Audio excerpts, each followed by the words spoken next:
जय हिंद दोस्तों। एक और जिले में कस्तूरबा गांधी आवासीय बालिका विद्यालय संविदा भर्ती का नोटिफिकेशन आ गया है।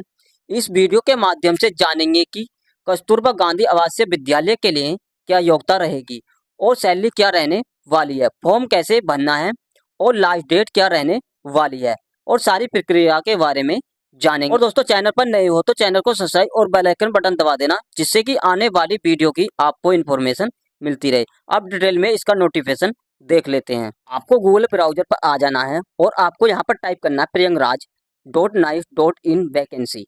टाइप करने के बाद और फिर आपके सामने ऐसा इंटरफेस आएगा, लिखा हुआ दिखाई दे रहा है रिक्वायरमेंट डिस्ट्रिक्ट प्रियंगराज गवर्नमेंट। आपको यहाँ पर क्लिक कर देना है। क्लिक करने के बाद तो आपके सामने ऐसा इंटरफेस आएगा और आपको स्क्रॉल करके नीचे को आ जाना है और यहाँ पर आपको लिखा हुआ दिखाई दे रहा है रिक्वायरमेंट टू कस्तूरबा गांधी और आपको यहाँ पर क्लिक कर देना है। क्लिक करने के बाद फिर आपके सामने नोटिफिकेशन खुल करके सामने आ जाएगा। और दोस्तों, कार्यालय जिला बेसिक शिक्षा अधिकारी प्रियंगराज में ये वैकेंसी निकाली गई है, जो कि जिला परियोजना कार्यालय समग्र शिक्षक, और इसमें लिखा है जनपद प्रियंगराज के नवीन उच्च कस्तूरबा गांधी आवासीय बालिका विद्यालय स्टाफ चयन हेतु विशेष सचिव उत्तर प्रदेश शासन, जो कि दिनांक 30/5/2024 के अनुपालन में अधिकारी महोदय अनुमोदन के क्रम में जनपदीय चयन समिति निर्णय प्रांत निर्धारित आहतधारी अभ्यर्थियों से संविदा के आधार पर नवीन उच्चकृत कस्तूरबा गांधी आवासीय बालिका विद्यालय में कार्य करते हेतु आवेदन पत्र आमंत्रित किए जाते हैं। तो आपकी वैकेंसी संविदा के आधार पर की जाएगी। आवेदन पत्र पंजीकरण डाक स्पीड पोस्ट द्वारा जिला परियोजना कार्यालय समग्र शिक्षा ममफोर्डगंज प्रियंगराज के पते पर विलंबित दिनांक 27 तारीख 1 महीना 2025 के सायं 5 बजे तक अवश्य प्राप्त हो जाने चाहिए। आपका फॉर्म जो भरा जाएगा ऑफलाइन भरा जाएगा और आपको फॉर्म भर करके डाक और स्पीड पोस्ट द्वारा कार्यालय समग्र शिक्षा ममफोर्डगंज प्रियंगराज के पते पर आपको भेज देना है। निर्धारित तिथि के बाद अथवा साधारण डाक से प्राप्त होने वाले आवेदन पत्र स्वीकार नहीं किए जाएंगे। 27 तारीख के बाद जो फॉर्म जाएंगे और साधारण डाक द्वारा आप फॉर्म भेजेंगे तो आपका फॉर्म कैंसिल कर दिया जाएगा। और दोस्तों, रिक्त पदों के तथा उसके सापेक्ष चयन हेतु निर्धारित आहत मानव आरक्षण श्रेणी, शैक्षणिक योग्यता, आयु सीमा, देय मानदेय प्रति माह व आवेदन पत्र का प्रारूप इत्यादि का विवरण जनपद प्रियंगराज की वेबसाइट www.priyangraj.nice.in पर उपलब्ध है, जो कि आपका इसका नोटिफिकेशन और फॉर्म आपको की वेबसाइट www.priyangraj.nice.in पर जाकर के इसका फॉर्म और नोटिफिकेशन डाउनलोड कर सकते हैं। और दोस्तों, पहली वैकेंसी ब्रह्मचार्य है, जो कि इसके लिए 2 पद दे रखे हैं, जो कि दोनों पद अनारक्षित के हैं और इसके लिए शैक्षिक योग्यता रहने वाली है परिचित MA हिंदी अंग्रेजी अथवा MSc भौतिक विज्ञान, रसायन विज्ञान, जंतु विज्ञान, वनस्पति विज्ञान, गणित और कंप्यूटर साइंस और किसी मान्यता प्राप्त संस्था में इंटरमीडिएट कक्षा में 10 वर्ष का शिक्षण अनुभव के साथ साथ प्रथम या द्वितीय श्रेणी स्नातकोत्तर उपाधि या 15 वर्ष के शिक्षण अनुभव के साथ तृतीय श्रेणी के स्नातकोत्तर उपाधि होनी चाहिए और विज्ञान में परीक्षण स्नातकोत्तर डिप्लोमा धारी तृतीय या कि उसने यह डिप्लोमा पाठ्यक्रम प्रथम या द्वितीय श्रेणी उत्तीर्ण किया होना चाहिए। तो आप इसका फॉर्म भर सकते हैं। इसके लिए मानदेय रहने वाला 30,000 रुपये रहने वाला है। और आगे देख लेते हैं, जो कि अगली वैकेंसी है PGT हिंदी से। इसके लिए 2 पद दे रखे हैं, जो कि दोनों पद अनारक्षित के हैं और इसके लिए शैक्षिक योग्यता रहने वाली है हिंदी में MA तथा संस्कृत के साथ B.Ed अथवा शास्त्रीय परीक्षा आपने कर रखा है, B.Ed और MA कर रखा है, तो आप इसका फॉर्म भर सकते हैं और इसके लिए मानदेय रहने वाला है 22,000 रुपये रहने वाला है। और दोस्तों, अगली वैकेंसी है PGT अंग्रेजी से, जो कि इसके लिए 2 पद दे रखे हैं, जो कि अनारक्षित के दोनों पद अनारक्षित के हैं और इसके लिए शैक्षिक योग्यता रहने वाली है नियमानुसार स्थापित उत्तर प्रदेश अथवा किसी अन्य मान्यता प्राप्त विश्वविद्यालय से अंग्रेजी विषय स्नातकोत्तर उपाधि पोस्ट ग्रेजुएशन, किसी ट्रेनिंग कॉलेज से NT डिप्लोमा, किसी मान्यता प्राप्त विद्यालय एजुकेशन में डिग्री डिप्लोमा करने वाले को प्राथमिकता दी जाएगी। सैलरी रहने वाली है 22,000 रुपये रहने वाली है।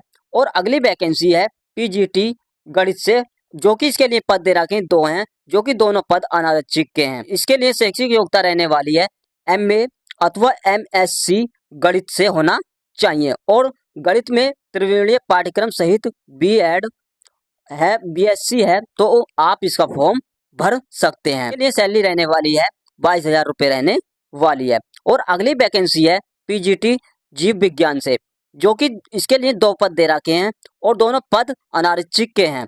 और इसके लिए शैक्षिक योग्यता रहने वाली है वनस्पतिक विज्ञान अथवा जंतु विज्ञान MSc होना चाहिए और अथवा कृषि विषय वनस्पति विज्ञान के साथ MSc BSc कर रखी है, तो आप इसका फॉर्म भर सकते हैं। तो इसके लिए सैलरी रहने वाली है 22,000 रुपये रहने वाली है। और अगली वैकेंसी है PGT रसायन विज्ञान, जो कि इसके लिए पद दे रखे हैं 2 हैं और दोनों पद अनारक्षित के हैं, जो कि इसके लिए शैक्षिक योग्यता रहने वाली है रसायन विज्ञान से MSc और रसायन विज्ञान से त्रिविमीय पाठ्यक्रम के साथ BSc कर रखी है अथवा UGC द्वारा मान्यता प्राप्त किसी विश्वविद्यालय डिग्री कॉलेज से MSc और डिग्री कॉलेज से शिक्षा विभाग उत्तर प्रदेश द्वारा आयोजित रसायन विज्ञान में स्नातकोत्तर डिप्लोमा BSc कर रखी है, तो आप इसका फॉर्म भर सकते हैं और इसके लिए सैलरी रहने वाली है 22,000 रुपये रहने वाली है।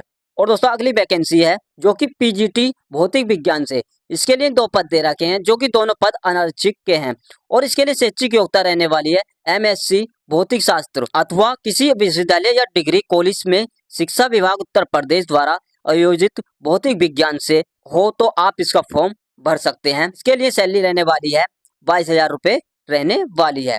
और अगली वैकेंसी है कंप्यूटर विज्ञान और इसके लिए 2 पद दे रखे हैं, जो कि अनारक्षित के दोनों पद दे रखे हैं और इसके लिए शैक्षिक योग्यता MTech कंप्यूटर विज्ञान से BE BTech कंप्यूटर विज्ञान MSc A कंप्यूटर विज्ञान और स्नातकोत्तर डिग्री या स्नातकोत्तर डिग्री के साथ BSc, स्नातकोत्तर डिग्री के साथ A लेवल DOE ACC शैक्षिक योग्यता है, तो आप इसका फॉर्म भर सकते हैं और इसके लिए सैलरी रहने वाली है 22,000 रुपये रहने वाली है।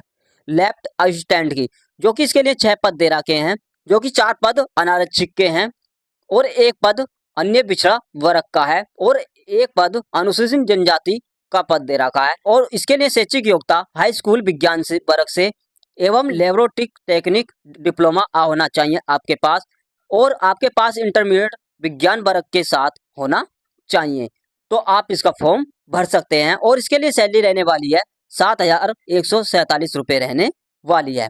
और अगली वैकेंसी है कार्यालय अधीक्षक लिपिक, क्योंकि इसके लिए 2 पद दे रखे हैं, जो कि दोनों पद अनारक्षित के हैं और इसके लिए शैक्षिक योग्यता रहने वाली है इंटरमीडिएट अथवा उसके समक्ष कोई अन्य परीक्षा उत्तीर्ण हो या माध्यमिक शिक्षा प्रसिद्धि उत्तर प्रदेश के साथ केंद्र अथवा द्वारा स्थापित किसी संस्था इंटरमीडिएट परीक्षा प्रथम विषय कंप्यूटर साइंस से होना चाहिए। आपके पास CCC डिप्लोमा है और कंप्यूटर साइंस के डिप्लोमा है, तो आप इसका फॉर्म भर सकते हैं और इसके लिए सैलरी रहने वाली है 12,430 रुपये रहने वाली है। और अगली वैकेंसी है चपरासी, जो कि इसके लिए पद दे रखे हैं 6 हैं और 4 पद आरक्षित के हैं और 1 पद अन्य पिछड़ा वर्ग का है और 1 पद अनुसूचित जनजाति का दे रखा है और इसके लिए शैक्षिक योग्यता रहने वाली है 8वीं पास होना चाहिए और इसके लिए सैलरी रहने वाली है 7,143 रुपये रहने वाली है। और अगली वैकेंसी है चौकीदार, जो कि इसके लिए 6 पद दे रखे हैं, 4 पद अनारक्षित के हैं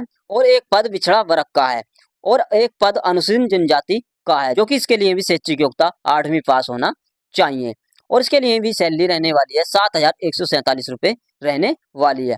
और अगली वैकेंसी है रसोईया, जो कि इसके लिए 6 पद दे रखे हैं और 4 पद अनारक्षित के हैं और 1 पद पिछड़ा वर्ग का है और 1 पद अनुसूचित जनजाति का है, जो कि इसके लिए भी योग्यता 8वीं पास होना चाहिए और इसके लिए सैलरी रखी गई है 6,433 रुपये रहने वाली है। अब देख लेते हैं, इसमें लिखा है चयन हेतु अवश्य निर्देश, जो कि समस्त पदों पर महिला अभ्यर्थियों का चयन किया जाएगा, जो कि ये वैकेंसी जो दे रखी है वो महिलाओं के लिए है, पुरुषों के लिए ये वैकेंसी नहीं है। आगे लिखा है प्रधानाचार्य जिस विषय की आहत रखी उसे विषय की पृथक से शिक्षक नियुक्ति नहीं की जाएगी अथवा संबंधित विषय का शिक्षण कार्य प्रधानाचार्य द्वारा ही किया जाएगा। नंबर 3 पर लिखा है प्रधानाचार्य के लिए न्यूनतम आयु चयन वर्ष 1 अप्रैल 2024 के न्यूनतम 30 वर्ष, अधिकतम आयु 45 वर्ष होनी चाहिए। और 4 में लिखा है शेष पदों की चयन की वर्ष 1 अप्रैल 2024 को न्यूनतम आयु 25 वर्ष